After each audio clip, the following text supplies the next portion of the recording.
As we near the end of summer 2022, I wanted to reach out to you all as in person as I possibly could to sincerely thank each and every one of you involved in making this summer as successful as it has been. Junior programmes were the most heavily impacted part of the full immersion ELT industry during the global pandemic, with less than 10% of the usual young learner students travelling abroad for either study tours or summer vacation programmes. This has had a devastating impact on all those involved with the sales and operation of young learner courses around the world. EC Young Learners and its key summer school brand, Embassy Summer, didn't see one single junior student arrive into the States or Canada for 3 whole years. In the UK, we didn't operate at all in 2020 and welcomed only 200 students into one location in 2021. In Malta, we fared slightly better with a tiny operation of approximately 70 superstar students who braved the many COVID regulations and travelled in 2020. We then went on to operate what, to all intent and purposes, would have been a great summer in 2021 until COVID came back to haunt us again, closing our operation and all schools in Malta on the 9th of July, just a few weeks in. At head office level, we've had to make many sacrifices to ensure the Young Learner division survived over 2 years of almost zero income.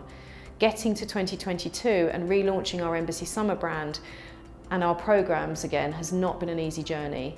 Even at the start of this year, we were uncertain if we would really be able to open our doors. Omicron was the buzzword of January, followed by the Russian invasion of Ukraine. And so we tiptoed cautiously towards June and July, not really knowing if we would get up and running again, and if we were lucky enough to, how many centres we would operate and where those centres would be. It would be fair to say that getting to this summer has been a long and bumpy road for all those involved. Every single person remaining in the head office team has shown superhuman-like dedication and commitment to ensure Embassy Summer did get its recovery year. And what a recovery year it has been.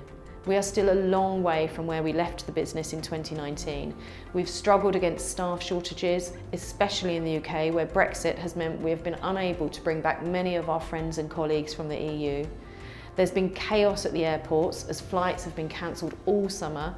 Both airlines and airports alike have also suffered from staff shortages.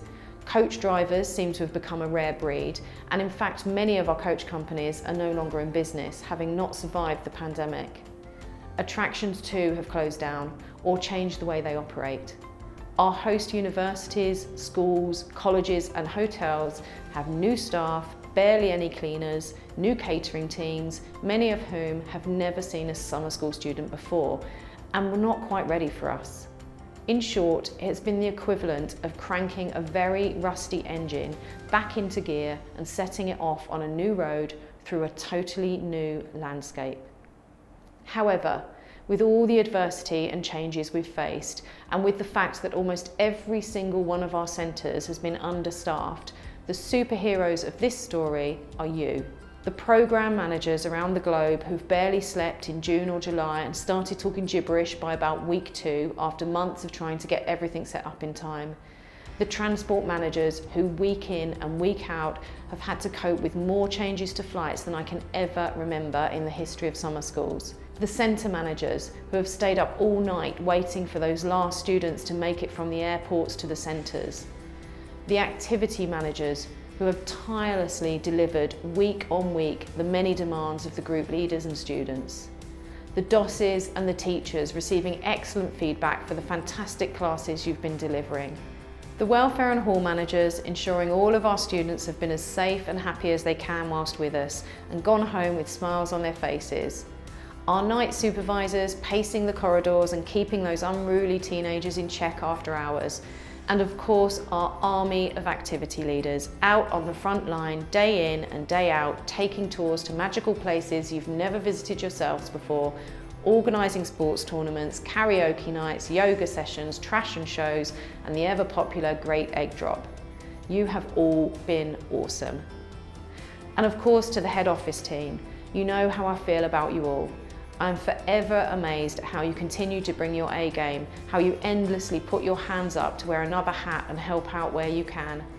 I know how many hours you've put in to make this summer a success and to help rebuild Embassy Summer brick by brick and start its recovery back to the wonderful brand we all know and love. When I say, therefore, that this summer has been a success, it is because of all of you. The team at the head office and the hundreds of you wearing your green and blue and red t-shirts in the centres. It is down to the hard work and commitment that you have shown, even when for most of you, this is just a summer job. I genuinely hope that, like the 7,500-ish students that will have passed through our doors by the time the last two centres in Malta and New York close, that this summer job leaves you with as many happy memories as those that I know you have left our students with. I hope to see many of you back next year as we continue to rebuild EC Young Learners and Embassy Summer, bigger and better than ever. Thank you.